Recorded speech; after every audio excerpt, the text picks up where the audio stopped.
Muda, berani, dan mau ambil resiko. Kayaknya itu kata-kata yang pas buat gambarin owner dari Mosfit Lele ini.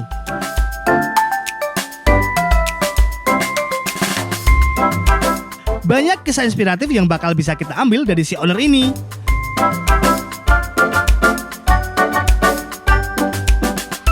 Penasaran kayak gimana perjuangan Mas Awe dalam membangun Mosfit Lele ini?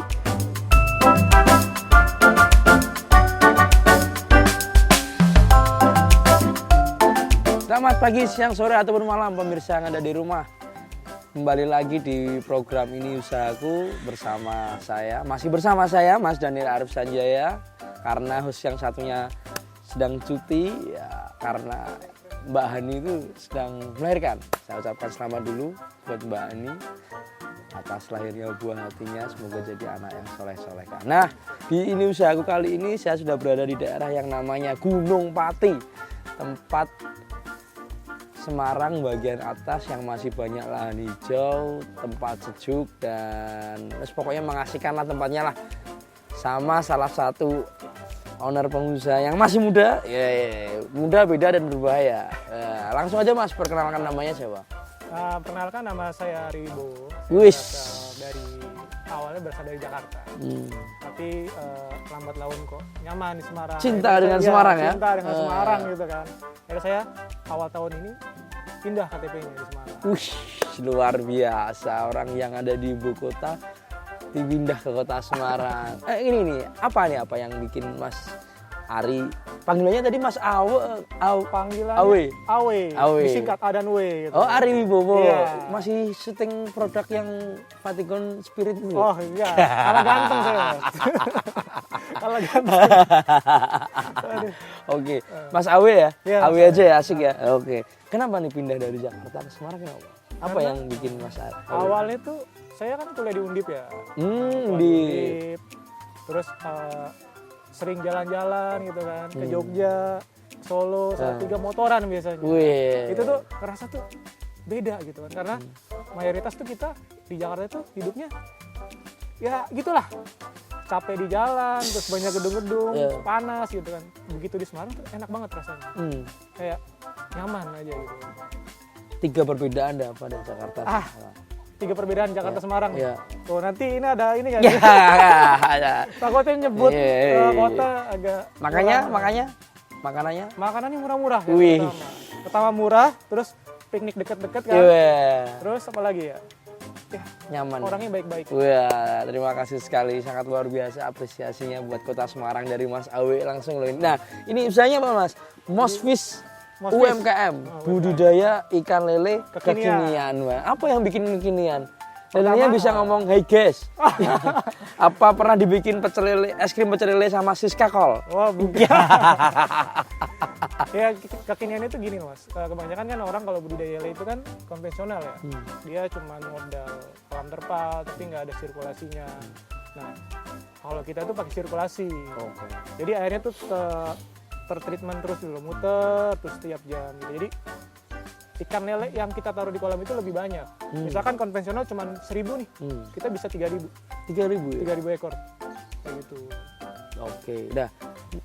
Sebelum masuk ke bisnisnya, kita kasih dulu sedikit backgroundnya Mas Awe ini. Kok akhirnya menuju ke usaha UMKM itu sebelumnya gimana? Gini kan, awalnya itu ketika mahasiswa, aku emang suka bisnis ya Mas. Sebelum budidaya lele, itu tuh aku bikin startup. Oh, startup dulu. Di bidang pengangkutan sampah online.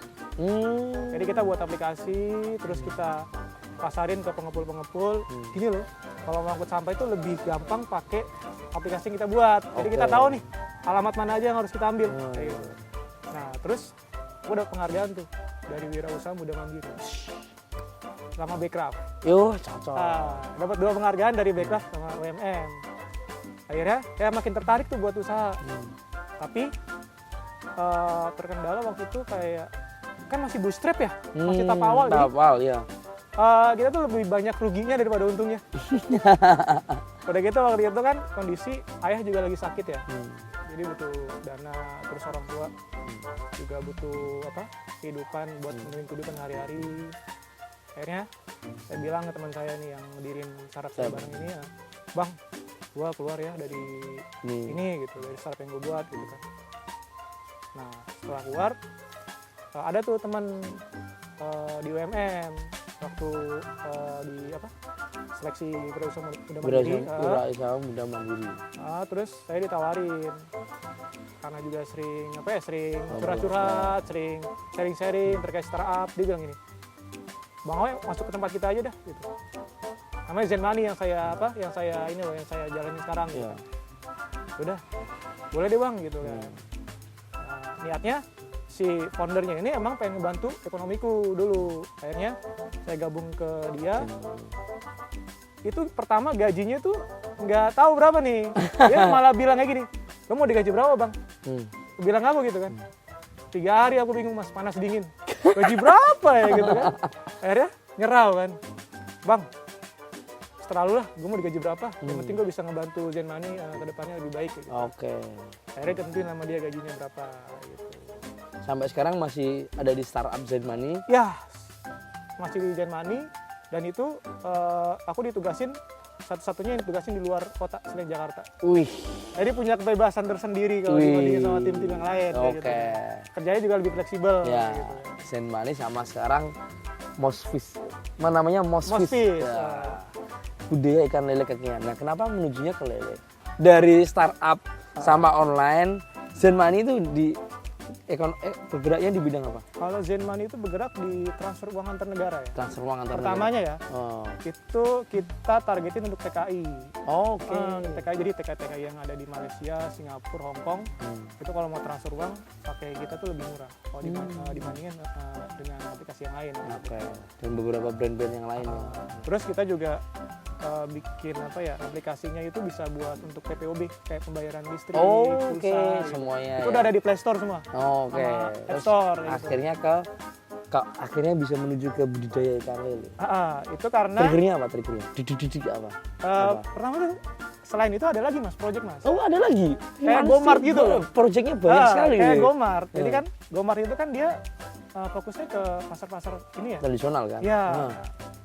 Untuk memenuhi komoditi perikanan, ya aku larinya ke lele gitu. Nggak usah lari, lelenya berdi kolam aja lah. Terus akhirnya ke ikan lele, awalnya gimana? Awal itu saya dulu hobi. Hobi miara cupang. Dari cupang kan, dari cupang lari ke koki. Masak? Ikan koki. Koki yang gemuk-gemuk ya. Gemuk-gemuk. Orang kan nggak bisa bedain nih koi sama koki. Kan? Koki ya. Nah, kalau koi kan yang panjang, tapi warna-warni juga. Kalau koki kan yang gendut tapi kecil ya. Dari koki, nah aku kenal nih sama temen, dia budidaya koki.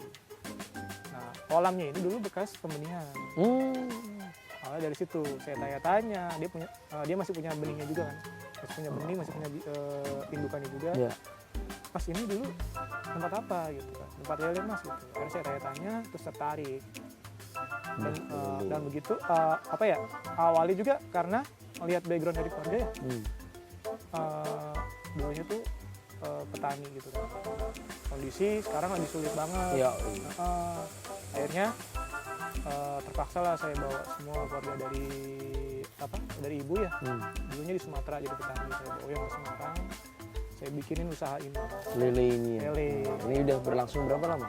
Baru 6 bulan. Baru 6 bulan. Baru 6 bulan. Dan 6 bulan ini apa yang maksudnya dari awal udah ngerasain susah senang pahit manisnya belum? Aduh banyak banget Mas. Kayak Nah, nanti dulu nih kita akan ngobrol lebih lanjut lagi sama Mas Awe. Saksikan dulu pesan-pesan yang berikut ini.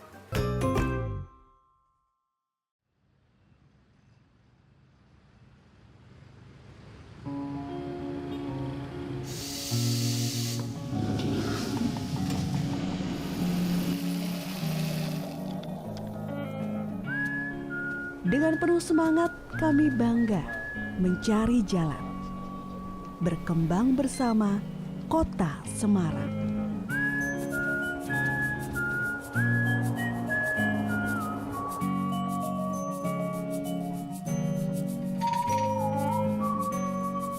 Adaptasi dengan masa transisi.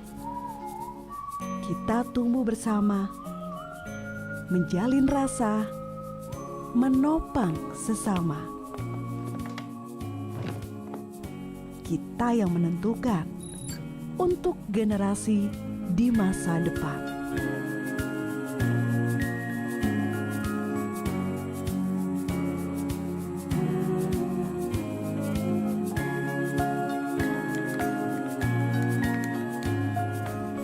Untuk asa yang tetap terjaga, untuk kota yang kita sebut rumah. Dari Semarang untuk Indonesia.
Jumpa lagi pemirsa, bersama saya Mas Daniel Arif Sanjaya dan Mas Awe di program Ini Usahaku edisi Mospis.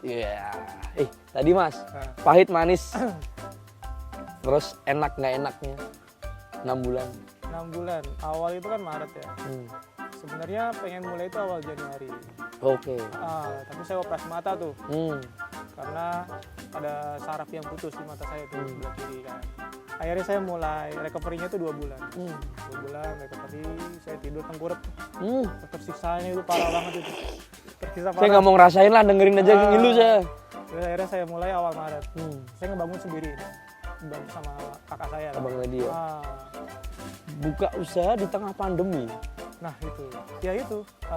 Sebelum usaha ini kan survei dulu ya. Oke. Apa sih yang maksudnya yang gampang buat background dari keluarga aku yang petani nih Mas. Masa di kota Semarang kan lahan juga udah semakin susah ya. Kalau buka lahan petani lagi juga agak repot gitu. Udah gitu kan orang tua juga udah tua kan. Akhirnya saya inisiatif untuk budidaya. Nah di awalnya itu, wah itu berat. Kayak kematiannya itu banyak banget Mas. Oh, kematian ikannya Kematian awalnya itu. Wah. Sampai 5.000 kalau nggak salah. 5.000 ekor. 5.000. Yang dimasukin 6.000 padahal. Yang dimasukin Yang tuh akhirnya 1.000 makan sendiri semua. Oh itu harus, waktu itu masukin 14.000 saya tebar. 14.000. 14.000 tebar. Mati 5.000. Mati 5.000. Dan alhamdulillahnya si penjualnya ini ngeganti 3,5. 3.500 dari yang diganti. Jadi saya rugi 1.500. Oke. Itu pada awal-awalnya kan. Iya, awal-awal. Nah setelah belajar 6 bulan, nemuin tekniknya biar nggak banyak yang mati. Awal-awal kematian tuh ya, saya tiap hari tuh bengong di kolam. Belajar dari YouTube, dari komunitas, gitu, dari petani-petani yang lain. Main-main sana kesini Main pasti. kesana kemari, saya sampai, pokoknya ibaratnya selagi kita mampu buat belajar ya belajar gitu. Iya. Itu butuh waktu lebih dari sebulan saya belajar tuh. Akhirnya saya inisiatif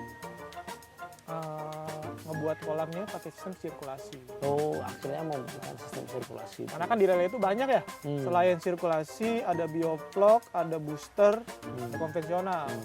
Nah, saya lebih prepare-nya ke sirkulasi. Karena kenapa? Ketika sirkulasi ini aktif, itu kita nggak perlu ganti air Mas selama 3 bulan sampai panen. Jadi kalau ibarat kata di alam itu kan kalau di alam kan airnya mengalir kan. Air ya? mengalir terus. Nah, kita bikin kehidupan mereka tuh kayak di alam. Oke. Nah, gitu. Dan nemuin metodenya belajar dari peternak-peternak. Belajar terus kan kalau peternak-peternak lain kan sirkulasinya pakai ini ya, pakai apa ya, pakai kolam juga. Misalkan kolam lelenya diameter 3, filternya diameter 2. Nah, saya itu pakai drum. Oh, yang drum yang di sini. Karena ya? ngelihat lokasinya sempit kan nggak mungkin saya pakai drum nih. Biasanya saya akhirnya pakai gentong-gentong biru ini yang ukuran 200 liter. Saya rakit sendiri itu pas mau lebaran. Mau lebaran? Ya, mau lebaran saya rakit sendiri tuh dari pagi. Kan nggak boleh mudik kan? Nggak boleh. Nah, makanya udahlah. Pacarannya sama gentong, Mas. Kedik di kolam aja. Punya pacar kan nih? Punya lah ini ikan lele pacaran. Lah tadi yang 5.000 mati itu dikubur di mana nih di sini? Aduh, dikubur di belakang. Oke, sudah 6 bulan ya Mas ya? 6 bulan. Ini kan namanya program Ini Usahaku. Semoga aja pemirsa yang nonton di rumah ini terinspirasi. Ya. Kita kan udah ngomongin nggak enaknya kan. Iya, kayak Nah sekarang enaknya dong. enaknya gini. Pertama, saya kan juga udah punya startup ya. Iya. Bergerak di bidang transfer uang sama apa ya? PPOB. PBB, pembayaran. Terus nanti fiturnya juga ada untuk pemasaran produk-produk pasar Nah. tradisional. Ini Dan sekarang udah berlangsung di Tangerang Selatan nih. Tangsel. Dan kemarin juga sempat ngelobi Pak Wali Kota Semarang. Wih, Bapak Udah Hendra Priadi ya. Founder saya sekaligus sahabat saya udah presentasi ke Pak Wali Kota. Tinggal nunggu ininya apa? Surat ini ya. Kalau misalnya Pak Wali Kota setuju ya kita jalan nih project untuk martnya nih. Jadi kita pakai aplikasi yang kita buat, nanti komoditinya itu dari pasar-pasar tradisional. Jadi selain kita ngidupin UMKM, tidak juga pasar-pasar tradisional. Biar kalau misalkan kita mau belanja kita nggak perlu repot ke pasar. Nah sekarang kayak pemasarannya lele sendiri dari Mas Awe, cara pemasarannya ini Pemasaran mesti pakai WhatsApp sih. masih Pakai WhatsApp. Kalau orang-orang sekarang pakai Instagram, pakai apa gitu kan. Kalau gue masih fokus di WhatsApp. konsumennya udah ada. Konsumennya itu Konsumennya Mas Awe. orang SS pernah ngambil dari kita. Orang SS. Pertamanya itu lucu Mas. Saya kan posting di Facebook ya. Ada yang Jual kontak tuh. lele, Iya, siap jual lele, makan. Siap makan. Tapi digoreng dulu ya. Ada yang kontak. Mas Ari gitu. Saya pesan lele dong 10 kilo gitu. Nah, awalnya saya gini loh. Dia cuma satu-satunya orang yang mesen sedikit Mas. Kalau dibandingin sama yang lain itu sampai 100 kilo, 200 kilo gitu kan. Kalau orang lain kan pasti kalau ngeliat yang sedikit pasti nggak mau ya. Iya. Kalau saya Ada ambil. angkut. Gitu. Saya angkut, udah Mas ke kolam aja kayak gitu. Akhirnya dia ngambil. Nah, saya nggak tahu nih kalau dia itu dari SS. Mungkin dia menyamar kali ya, menyamar gitu kan. Mesen sedikit. Gimana nih treatmentnya? Iya, responnya gimana gitu kan. Saya undang, saya ajak ngobrol gitu kan. Dan ternyata pas dia udah ngambil, saya ngeliat tuh logonya tuh SS gitu. Waduh, Mas dari SS? Iya Mas gitu. Akhirnya saya ngobrol banyak panjang lebar kan. Terus panen keduanya saya bilang, Mas kalau saya nanti panen lagi, kalau mau ambil aja Mas. Ini nggak masalah mau ambil dikit atau enggak, nggak masalah. Dan ternyata di luar dugaan Mas, dia ngundang teman-temannya yang saya SS di Kota Semarang. Satu SS itu minta 25 kilo. Luar biasa. Jadi kalau ada SS berapa di Kota Semarang itu ya tau lah sendiri lah. Iya, salah itu, satunya suppliernya dari sini ya. Nah kenapa dia suka dan masih tertarik sama kita karena kita pakainya full pellet. Full pellet. Full pellet. Kita nggak pakai tiren, kita nggak pakai usus ayam gitu kan. Tiren? Kan iya. Emang pernah lele makan tiren? Gitu. Ayam tiren? Ayam tiren, ayam yang mati terus diceburin ke kolam. Ada yang kayak gitu. Serius? Serius, ayam tiren. Makanya kan kadang stigma lele itu kan jelek. Makan kotoran lah gitu kan. Stigma lele jelek. Kenapa Mas Awe masih niat membudidayakan ikan lele? Yang pertama karena ini kebutuhan pokok ya. Udah gitu, Ikan loh, ikan itu proteinnya luar biasa. protein luar biasa. Terus kedua itu kita kan di pinggir jalan pasti ngeliat ya pecel lele. Iya. Nggak ada yang namanya pecel apa gitu. Itu bahkan sepanjang Pantura itu ada loh. Padahal pecel lele tapi isinya ada ayam, ada Ayam, bulu gitu kan. Padahal nggak ada sambal kacangnya juga. Adanya sambal matang. Iya. Ya udah akhirnya ya lebih enak lele sih, lebih gampang juga pemeliharaannya gitu. Karena kalau lele ya dia bisa bertahan tanpa air itu sejam aja bisa.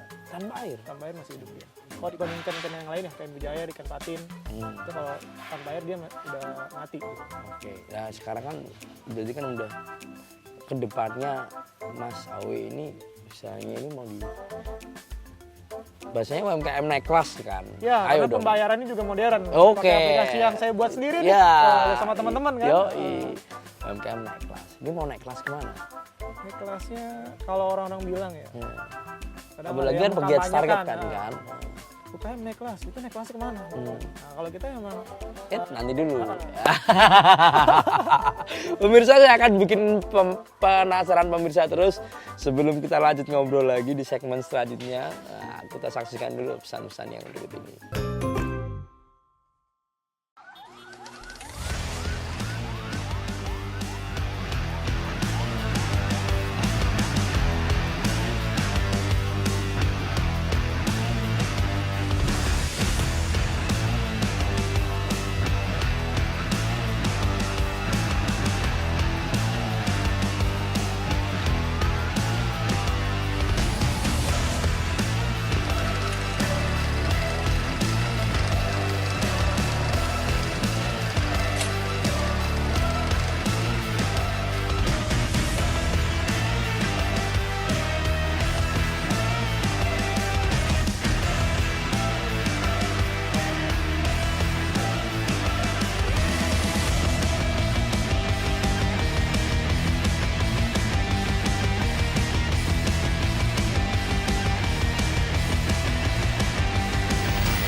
You choose drinking some red out of the blue.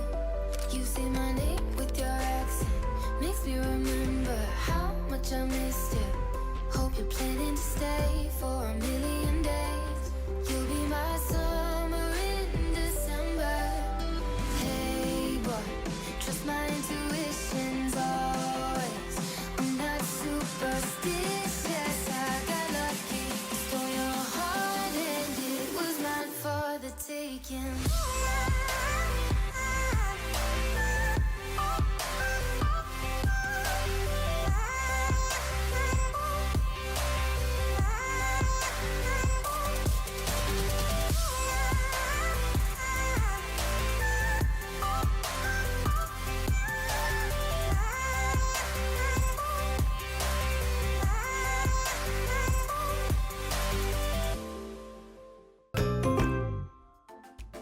Oke pemirsa, masih kembali lagi bersama saya. Udah masuk segmen 3, segmen terakhir. Kalau Mas Hau ini ngobrol itu nggak kerasa ya. Iya.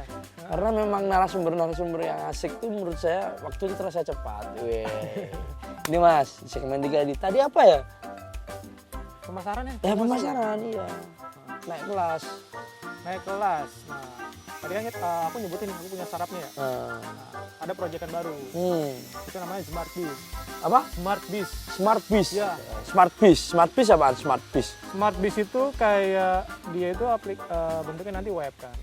Web, jadi UMKM yang mau ekspor atau impor ke luar negeri itu bisa kita fasilitasi. Oke. Dari segi pemasarannya, dari segi untuk Pengurusan konversi dokumen? uang.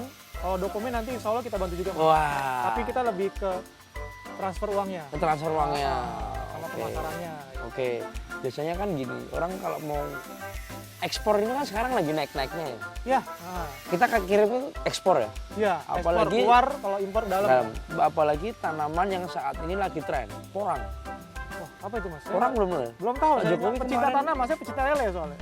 Pak Jokowi sempat memposting tanaman namanya porang. Porang itu kayak umbi-umbian. Oh iya. Itu lagi naik ya. Nah kalau lele bisa nggak diekspor? Kalau sejauh ini Kayaknya impor- Thailand ah, butuh kan? Ya, jauh ini Singapura. informasi yang saya cari itu masih belum bisa, Belum ya. belum bisa. Karena kualitinya apa kuantitinya yang Pertama dari kuantitinya ya, belum? terus dari kualitasnya juga. Hmm. Kalau misalkan lele Indonesia kalau dibanding sama lele luar negeri, itu daging itu lebih banyak timbalnya di lele yang ada di Indonesia. Oke. Itu dari beberapa survei yang aku cari ya, Ah. dari artikel-artikel gitu kan, dari kebanyakan orang yang bilang gitu kan, karena daging lele Lele. kita itu lebih buruk dari yang di luar. Enggak lah, padahal cuman istilahnya perbedaan antara lele Indonesia sama lele di luar negeri cuman satu perbedaannya. Apa itu? Kalau di Indonesia lele, di luar negeri catfish. Beda nama doang. Iyalah, Lebih keren. makanannya sama aja. Cuman apapun itu kita nggak usah cari perbedaannya lah. Pokoknya kita berjuang buat promosiin produk dari Indonesia. Iya. Iya, karena pecel lele cuma ada di Indonesia. Di luar negeri nggak ada. Nah, kalau dari Moswiss UMKM, promosi dulu dong. Kalau mau kesini, mau pesen, mau belajar, gimana? Kalau misalkan teman-teman nih kita juga buka investasi ya. Wih. Investasi kalau misalkan teman-teman mau belajar, mau bikin budidaya bareng-bareng kita gitu. Kita terbuka lebar kok. Jadi kalau misalkan mau tahu info lebih lanjut, datangnya ke tempat kita. Nah, masalahnya tempatnya cuman ini saya yang tahu, pemirsa belum. Ada Kasih di tahu. Google, ada di Google Map. Tinggal aja ketik Mosfis, Mosfis. itu langsung ketemu. Wih, langsung di nomor 1 ya. Sekarang kita anak muda kan harus canggih ya. Wah. Nggak perlu Sherlock gitu. Di Google udah ada. Mosfis. Nomor handphone ada? Ada nomor info. Sosial medianya apa sosial Sosial media? medianya awe.wibowo. Loh.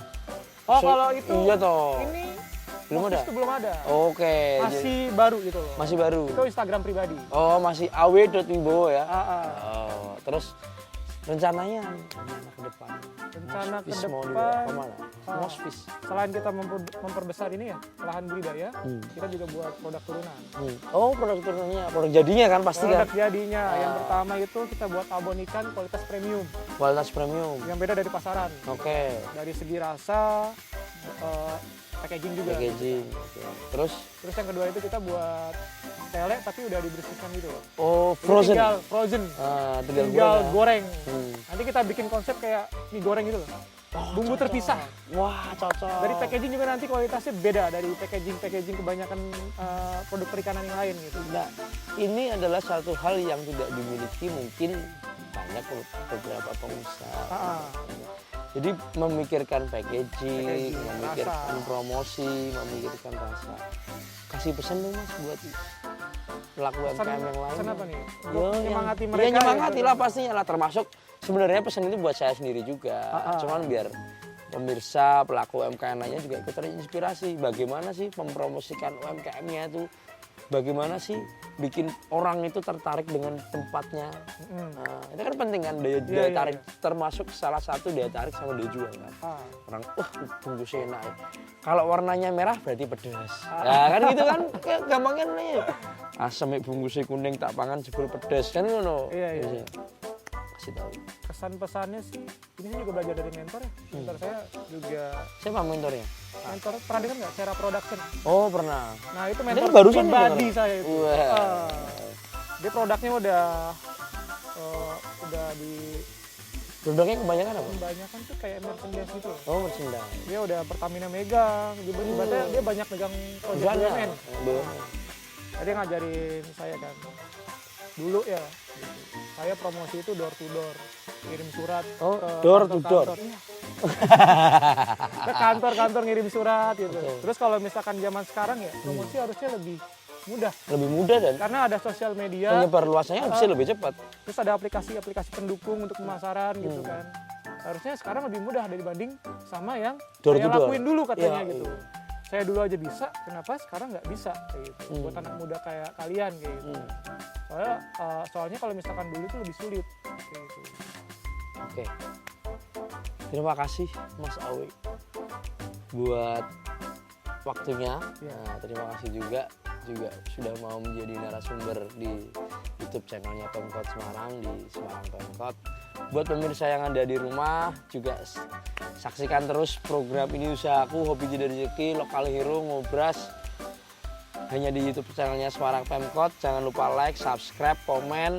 Terus juga yang punya usaha mau diliput sama tim kita, DM aja di Instagramnya Semarang Pemkot atau komen di YouTube-nya Semarang Pemkot. Biar nanti dihubungin sama tim gratis, kita akan datang ke tempat usaha kalian, kita bikin video, kita bikin sesi ngobrol kayak saya sama Mas Awi ini, nggak bayar sama sekali. Terima kasih Mas Awi atas waktunya, semoga sharingnya bermanfaat, saya juga dapat ilmu, saya sudah 100% saya sudah terinspirasi. Tinggal saya nanti janjian mau konsultasi lah ke sini. Kalau kalian juga mau konsultasi, datang aja Mosfis, cari aja di Google, Hasta la vista mi amor.